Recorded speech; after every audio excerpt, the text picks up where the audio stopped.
হুগলি জেলা গঙ্গা ভাঙন রোধে কেন্দ্রীয় সহায়তা চেয়ে চিঠি দিয়েছিলেন তৃণমূল সাংসদ রচনা বন্দ্যোপাধ্যায়। আজ গঙ্গা ফ্লাড কন্ট্রোল কমিটির সদস্যরা সাংসদকে সঙ্গে নিয়ে বলাগড়ে ভাঙন এলাকা পরিদর্শন করেন। সাংসদ জানান যে গঙ্গা ভাঙন রোধ একটা সদর্থক পদক্ষেপ। হুগলি জেলার মূলত বলাগড় গুপ্তিপাড়া থেকে ত্রিবেণী অবধি গঙ্গা ভাঙন লক্ষ্য করা যায় সব থেকে বেশি।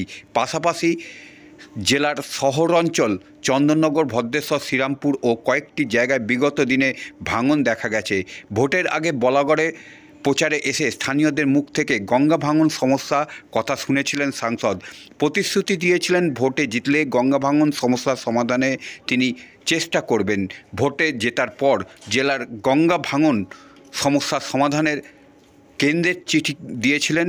সেই চিঠির পরিপ্রেক্ষিতে আজ বলাগড়ে গঙ্গা ভাঙন এলাকা খতিয়ে দেখলেন গঙ্গা ফ্লাড কন্ট্রোল কমিটির 3 সদস্যের প্রতিনিধি দল। উপস্থিত ছিলেন সাংসদ রচনা বন্দ্যোপাধ্যায়, সদর মহকুমা শাসক শ্রী সান্যাল, বিডিও বলাগড় সুপর্ণা বিশ্বাস ও এলাকার জনপ্রতিনিধিরা।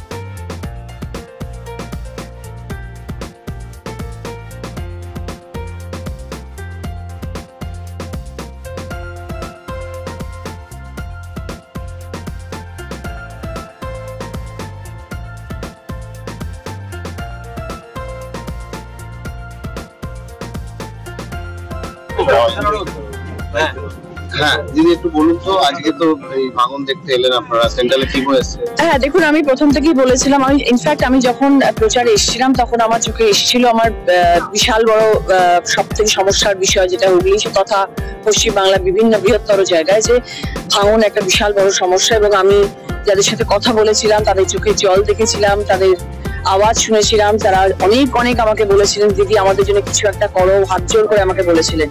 তাই বলেছিলাম ভাই, আমি যদি আসি সাংসদ হয়ে আমি নিশ্চয়ই চেষ্টা করবো, আমার তরফ থেকে যতটা সম্ভব আমি চেষ্টা করবো, সেটা আমি তাদেরকে কথা দিয়েছিলাম। এবার যখন আমি সাংসদ হলাম তখন আমার প্রথম মুখ্য কাজ হয়েছিল, ভেবেছিলাম যে আমি এই আওয়াজটা তুলবো পার্লামেন্টে, যে আমাদের যেন দেখা হয়, আমাদের এই ভাঙন নিয়ে যেন চিন্তা করা হয়। তার জন্য যাবতীয় যা যা করণীয় আমি করতে চেষ্টা করেছিলাম। আমার তরফ থেকে আমি যা চেষ্টা করেছি সেটা হচ্ছে, আমি চিঠি লিখতে পেরেছি। আমাদের ইরিগেশন ডিপার্টমেন্টের মিনিস্টার আছেন, আমাদের অত্যন্ত শ্রদ্ধেয় মানস ভূঁইয়া স্যার, উনি আমার লেটার নিয়েছেন এবং আমি ভীষণ ভীষণ চিরকৃতজ্ঞ ওনার কাছে যে উনি আমার তাৎক্ষণিকভাবে উনি আমাকে রিপ্লাই দিয়েছেন। শুধু মানস দা নন, আমাদের সেন্ট্রাল টিম থেকেও আমি যখন তাদেরকে লেটার পাঠিয়েছিলাম যে আমাদের বলাগড় নিয়ে, যেহেতু আমার কনস্টিটুয়েন্সির মধ্যে বলাগড় পড়ে, গুপ্তিপাড়া সবকিছু পড়ে, তো সেই জন্য আমি আমার জায়গা নিয়ে বলেছিলাম এবং আমি বলেছিলাম যে প্লিজ আপনারা একটু দেখুন যদি একটুখানি কাউকে পাঠানো যায়, যে আমাদের এখানে এইরকম ভাবে মানুষ ঘর ছাড়া হয়ে যাচ্ছেন, তারা আজকে বাড়ি আছে, পরশু দিনকে দেখছি বাড়িটা নেই, তো যদি আপনারা একটুখানি দেখেন। তো I am very much grateful to all of them, যে আমার সেখান থেকেও আমি সেন্ট্রাল থেকেও প্রচন্ড রকম ভাবে খুব তাড়াতাড়ি চিঠির লেটারের রিপ্লাই পেয়েছি এবং তারা বলেছেন ম্যাডাম আমরা ডেফিনেটলি ব্যাপারটা নিয়ে চিন্তা করবো, ভাববো। এবং ওনারা যে চিঠিটার মর্যাদা রেখেছেন সেটা হচ্ছে সব থেকে বড় কথা। আজকে পুরো টিম আমার সাথে রয়েছেন, তো সেইটার জন্য আমি ভীষণ ভীষণ grateful to all of them, সবার জন্য। আমি যারা যারা আজকে আমার সাথে এখানে টিম মেম্বার্সরা রয়েছেন, আমি সবার কাছে ভীষণ ভীষণ ভাবে গ্রেটফুল এবং আমি সেন্ট্রালের কাছে ভীষণ গ্রেটফুল এবং আমি আমার দিদির কাছে ভীষণ গ্রেটফুল এই জন্য, কারণ দিদি আমাকে বলেছিলেন যে রচনা তোমাকে লড়াই করতে হবে, তোমায় লড়তে হবে, তুমি চেষ্টা করো।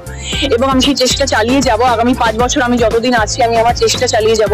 তারপরে ওনারা আজকে এসছেন, দেখা যাক ওনারা কি আমাদেরকে ভালো খবর দিতে পারেন। আগামী দিনে আমরা অপেক্ষায় থাকবো সেই ভালো খবরের এবং মানুষ যাতে ভালো থাকেন সেই চেষ্টা আমি ডেফিনেটলি করবো।